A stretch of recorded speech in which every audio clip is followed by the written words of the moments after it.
Fala pessoal, e aí, como é que estamos? Aqui é o professor Júlio Rodrigues, professor de filosofia, trazendo para vocês hoje mais algum aprofundamento na nossa perspectiva de conhecimento da filosofia.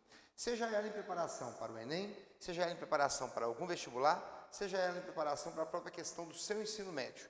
É muito importante entender essas relações, porque são elas que constroem o pensamento que utilizamos até os dias atuais. Pois bem, continuamos então com a perspectiva do pensamento da filosofia medieval, tá? No âmbito da patrística, mas agora focando Santo Agostinho de Hipona. Tá? Como é que isso vai acontecer? O detalhe fundamental é esse: você já sabe que a filosofia medieval ela vai abranger do século I até o século XVI depois de Cristo. Filosofia medieval, história medieval é outro papo. Dentro da filosofia medieval, do século I até o final do século VIII, nós temos esse período chamado então de patrística. Patrística, para quem não se lembra, é a filosofia dos primeiros padres da igreja, aqueles que vão trazer toda aquela condição, né, de defesa, de apologia do cristianismo contra os ataques dos pagãos. Então é por isso que esses primeiros padres aqui passam a ser tão importantes. Detalhe fundamental: na filosofia medieval, nós temos o grande embate entre fé e razão.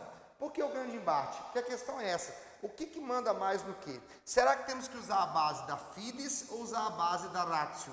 A questão é encontrar a relação entre essas duas. Pois bem, como é que isso vai se dar? Na patrística, necessariamente, sempre a fé é maior do que a razão. Por quê? Porque justamente eles acreditam que a fé é o que vai construir a nossa possibilidade de entendimento do mundo no qual nós vivemos. Por isso, credo ut intelligam, ou seja, creio para que possa entender. Ok? Nesse contexto aparece então Aurelius Agostinho. Aurelius Agostinho era um maniqueísta. Maniqueísta eram seguidores de Maniqueu que buscavam entender esse símbolo que você já conhece tanto de qualquer filme aí, japonês, chinês, né, que fala muito essa questão do equilíbrio. Normalmente ele significa o quê? Que nada é absoluto. O bem tem a semente do mal, o mal tem a semente do bem.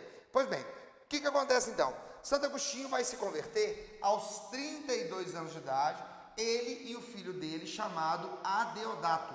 Adeodato tinha nessa época 16. Sim, Santo Agostinho teve um filho aos 16 anos de idade, por volta do século III, século IV, depois de Cristo.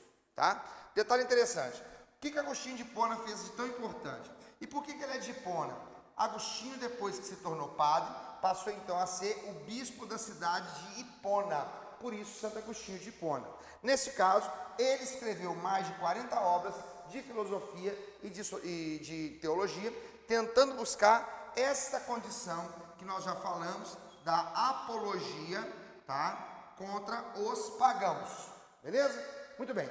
Para fazer essa defesa, o que ele faz? Inteligentemente, ele busca a maior figura da filosofia antiga naquele momento, que era Platão. O que ele vai fazer então? Ele vai relacionar 3 ideias de Platão e fazer uma perspectiva de leitura cristã. Gente, presta atenção: Platão não era cristão. Foi a leitura de Santo Agostinho sobre Platão que deu essa conotação cristã. Veja como.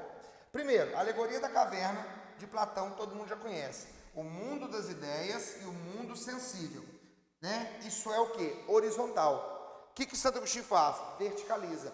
Porque o mundo das ideias passa a ser o céu, o mundo sensível passa a ser a terra. Qual que é a nossa vida? Tentar sair aqui da terra e voltar para o céu, onde nós somos criados. Todo mundo conhece a história de Adão e Eva, que foram expulsos do paraíso. Segunda ideia: a criação na Grécia se dava do choque entre o caos e o cosmos, sendo que o demiurgo, que não é uma forma de Deus, mas ele é o organizador, vai ajeitar todas as coisas. Pois bem, o que vai acontecer? Santo Agostinho diz: Deus cria ex nihilo. O que significa isso? Deus cria do nada. Quando Deus diz haja luz, a luz se faz. Essa é a ideia que Santo Agostinho traz. Por fim, mais ou menos importante, Platão diz: a doxa é a ignorância. Essa é a alegoria da caverna, lembra? A doxa é a ignorância das sombras que estão dentro da caverna, iluminadas pela fogueira.